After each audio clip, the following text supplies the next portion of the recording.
ज्योतिष वचन चैनल ज्योतिष और आयुर्वेद शास्त्र के ज्ञान के प्रचार प्रसार के माध्यम से भारत के सुखद भविष्य की कामना करता है।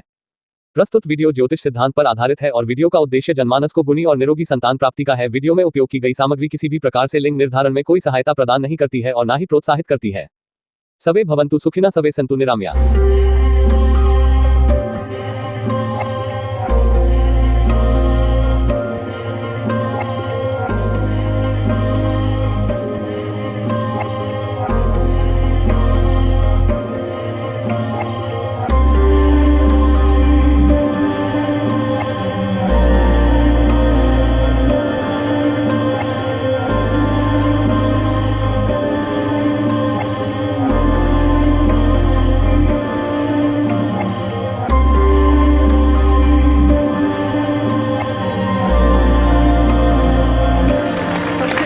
Sharma, most trusted medical astrologer in Rajasthan.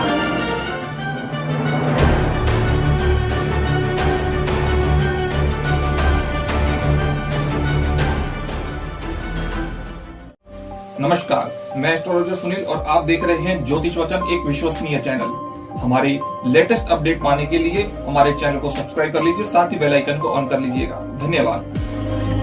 आवश्यक सूचना, हमारे चैनल पर प्रसारित सभी वीडियोस में YouTube के नियम और शर्तों को ध्यान में रखा जाता है, इसलिए किसी वीडियो में टॉपिक को अधिक नहीं समझा सकते हैं, इसलिए दर्शक अपने विवेक का प्रयोग कर वीडियो को समझने का प्रयास करें। धन्यवाद। नमस्कार दोस्तों, मैं एस्ट्रोलॉजर सुनील स्वागत करता हूं आप सभी दर्शकों का मेरे YouTube चैनल ज्योतिष वचन में।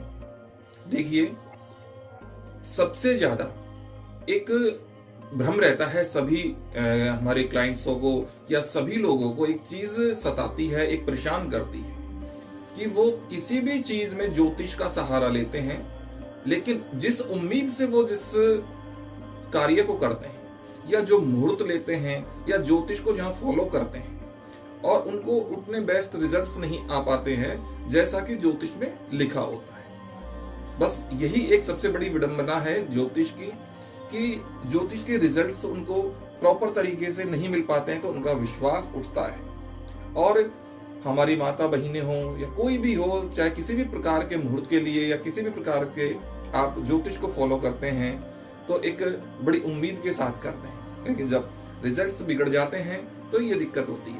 अब हम बात करें गर्भाधान की, कि गर्भाधान के लिए बहुत अच्छे मुहूर्त हमारी माता बहिनें चुनती हैं, अपना पूरा दिमाग लगा देती हैं, लेकिन फिर भी उनको इच्छित फल की प्राप्तियां नहीं हो पाती हैं। अब बाद में वो सोचती हैं कि क्या ज्योतिष गलत है। ये प्रश्न कई बार उठा है, कई बार मेरे सामने आया है। तो देखिए, ज्योतिष गलत नहीं है, ज्योतिष अपनी जगह बिल्कुल सही है, लेकिन फिर भी ये रिजल्ट्स क्यों नहीं मिल पाते हैं, क्या रीजन होता है, क्या नहीं होता है, इसके बारे में आज हम थोड़ा विस्तार से चर्चा करेंगे। आइए सबसे पहले आप एक कहानी सुनिए, उसके बाद में हम बड़ी इंटरेस्टिंग कहानी भी है, आपको अच्छी लगेगी। छोटी सी कहानी मैं आपको बता दूंगा। एक बार हाथी ब्रह्मा जी के पास गया और बोला कि प्रभु, आप यहाँ पर बड़े आराम से बैठे हुए हैं और आप देखिए कि हमें वहां नीचे मृत्यु लोक में कितनी परेशानियां भुगतनी पड़ रही है, हमारी वहां जान आफत में आ रही है। वो बोले कि वत्स, तुम्हें ऐसी क्या परेशानी आ गई? तुम्हारा विशालकाय शरीर, तुम्हें अपार शक्ति मैंने प्रदान की है, लेकिन फिर भी तुम इतने परेशान क्यों हो? कि प्रभु, आपके द्वारा बनाई गई सृष्टि में जो मानव है, ये आदमी जो है, ये हमें बहुत परेशान करता है, ये हमें बांध देता है, ये हमें जकड़ लेता है, ये हमें पाबंद रखता है। तो ब्रह्मा जी कहे, अरे वत्स, आप बस इतने से छोटे से एक इतने बौने से मानव से डर गए? आपके समान उसके, ये मान लीजिए कि आपके कोई 10वें हिस्से का भी उसका शरीर नहीं है, और फिर भी आप उससे डर गए? कि प्रभु, आप यहां बैठे हुए हो, अगर आप अभी आपको सिर्फ मरे हुए लोगों से या ही पाला पड़ा है, कभी आपको जिंदे लोगों से पाला नहीं पड़ा है। आप कभी जिंदे लोगों से बात करके देखिए, तब आपको पता चलेगा। तो ब्रह्मा जी ने सोचा कि चलो ठीक है, तो ब्रह्मा जी ने अपने एक दूत को भेजा और कहा कि आप एक जिंदा मानव, ये जिंदा इंसान को यहाँ पर लेकर आइए जीवित को। उनके दूत गए और एक लाला जी, जो गर्मियों के दिन थे, एक लाला जी दोपहर में आराम कर रहे थे, लंगोटी बांध करके सो रहे थे। दूत ने जाकर के कहा कि आप चलो हमारे साथ, आपको ब्रह्मा जी ने बुलाया है। तो उन्होंने कहा कि देखिए, शाम को ब्रह्मा जी को भेज देना, अगर उन्हें कोई सामान लेना है तो वो दुकान से आकर के ले जाएंगे, मुझे नहीं चलना, मैं कोई होम डिलीवरी नहीं देता। तो काफी मशक्कत की, लेकिन फिर भी लाला जी नहीं माने। फिर उन्होंने पूरा वृतांत बताया दूत ने, तो लाला जी उसकी बात को समझ गए और लाला जी ने कहा ठीक है, तुम जरा यहाँ इंतजार करो, मैं अभी अपने कपड़े पहनकर आता हूं। वो गए और अंदर कमरे में जाकर के उन्होंने वस्त्र पहने और वस्त्र पहन करके वो चलने से पहले एक कागज में उन्होंने कुछ लिखा और लिख करके अपनी जेब में रख करके वो दूत के साथ चल दिए। अब ब्रह्मा जी के पास पहुंचने के बाद में जाते ही उस जो लाला जी थे, वो मानव जो थे, उन्होंने जाकर के ब्रह्मा जी को वो कागज दे दिया। अब ब्रह्मा जी को कागज दे दिया तो ब्रह्मा जी जैसे ही उस कागज को देखा, पढ़ा, और वो तुरंत अपने सिंहासन से उतर कर नीचे आ गए और सीधे वहां से खिसक लिए और सीधे भगवान विष्णु जी के पास पहुंच गए। भगवान विष्णु जी के पास में जाकर के और उनको वो कागज जो था वो दिया। जब विष्णु जी ने वो कागज पढ़ा तो उसमें लिखा था कि ये मनुष्य पुण्यवान और धर्मनिष्ठ है, इसलिए ब्रह्मा जी आप अपने आसन से उतर जाइए और अब इनको अपना आसन संभला दीजिए, ये आपके आसन पर, आपकी गद्दी पर ये विराजमान होंगे। और नीचे भगवान विष्णु के हस्ताक्षर थे। अब जब नीचे भगवान विष्णु के हस्ताक्षर थे तो ब्रह्मा जी तो बड़े परेशान हो गए, क्योंकि उनका दिया हुआ कागज था। तो भगवान विष्णु ने कहा कि अरे ब्रह्मा जी, आप अपने द्वारा बनाई गई सृष्टि से जो मानव बना है, मनुष्य बना है, उसी से आप चकित हो गए, उसी से आप भ्रमित हो गए, उसी ने आपको चकमा दे दिया, क्योंकि वो भगवान विष्णु के जाली हस्ताक्षर करके और भगवान ब्रह्मा जी के पास ले गया। तो वही वाली बात है कि इंसान, जीवित इंसान बहुत ज्यादा दिमागधारी हो गया है और बहुत ज्यादा झूठ बोल करके या इस प्रकार के गलत कार्य करके और धन अर्जित करने का या एक स्थान अर्जित करने की सोचता है। मनुष्य को मरने के बाद में जब आत्मा उसकी पवित्र होती है तभी उसको पूर्ण ज्ञान आता है। तो इस कहानी से हमें यह शिक्षा मिलती है कि इस कलयुग के अंदर इसी तरीके की वृत्ति हर इंसान की हो गई है।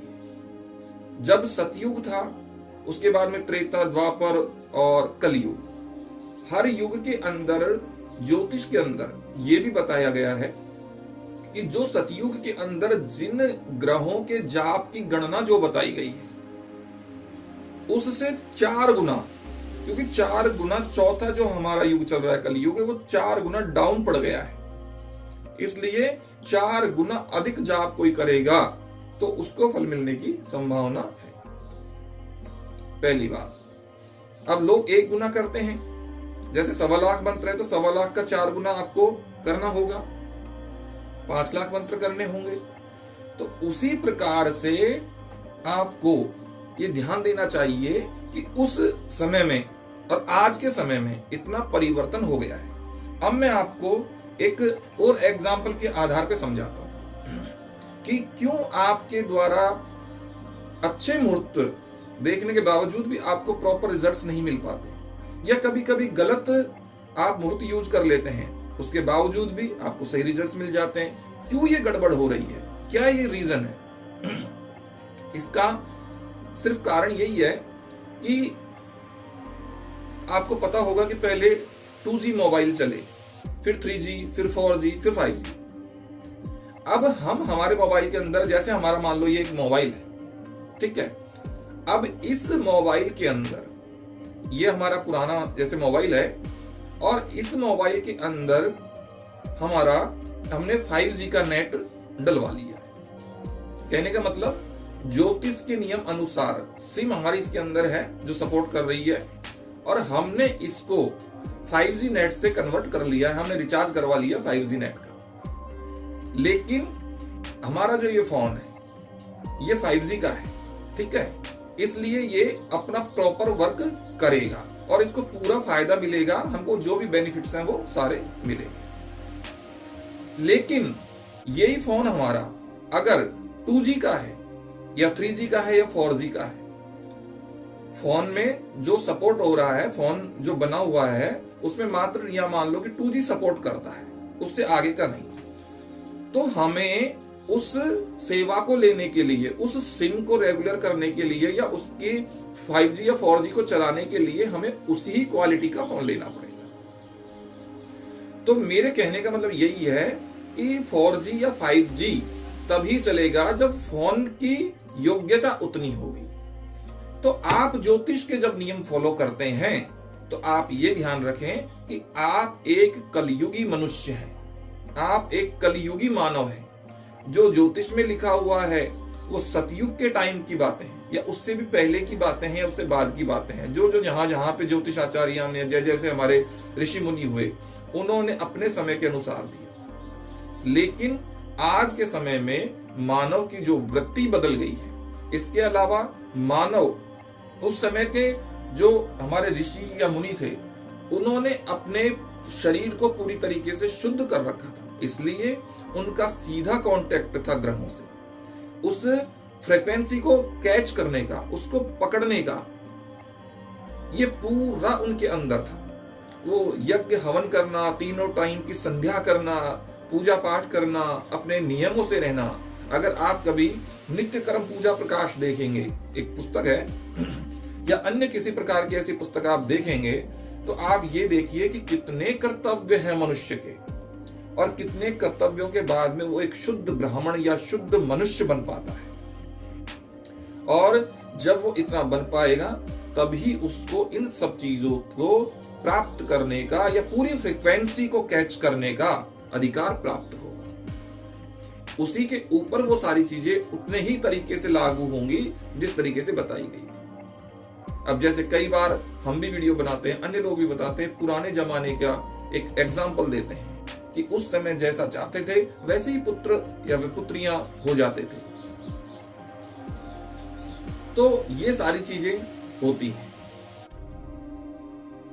अब आज के समय में ये क्यों नहीं होता है, इसका सिर्फ रीजन यही है कि हम अपने को देखें पहले कि हमें कितनी कैच करने की पावर है, हम कितना उसको कैच कर पाते हैं। सूर्य का प्रकाश पड़ रहा है, आप वहां पर एक लोहे को रखो तो लोहा कितना चमकेगा और एक शीशे को रखो वो कितना चमकेगा, ये आपको पता है। एक स्टोन को रखो आप कितना चमकेगा। तो वही चीज होती है कि सब चीज की कैच करने की जो शक्ति है उसको आप देखिए। एक विद्यालय में एक बहुत सारे स्टूडेंट को एक टीचर पढ़ाते हैं, टीचर सबको बराबर बांट रहे हैं, लेकिन कैच करने वाला कितना ले रहा है, उसमें कितनी योग्यता है। इसलिए किसी भी मुहूर्त को पूरी तरीके से, अच्छे तरीके से अगर आप उसका फायदा लेना चाहते हैं तो पहले अपने आप को उसके लायक बनाओ।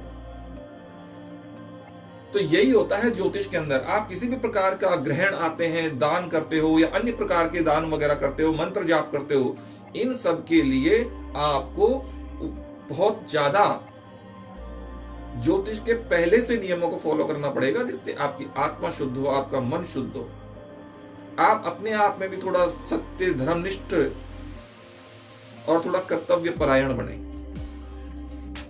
तो ये सारी चीजें होती हैं। इस प्रकार से आप यदि ज्योतिष को फॉलो करेंगे, अपने आप को सुधार करके अगर ज्योतिष को फॉलो करेंगे तो आपको निश्चित ही ज्यादा से ज्यादा फल मिलने की संभावना रहती है। तो यही था आज की वीडियो में। अगली वीडियो में फिर मिलेंगे आपको एक नए टॉपिक के साथ में। तब तक के लिए मुझे इजाजत दीजिए। नमस्कार।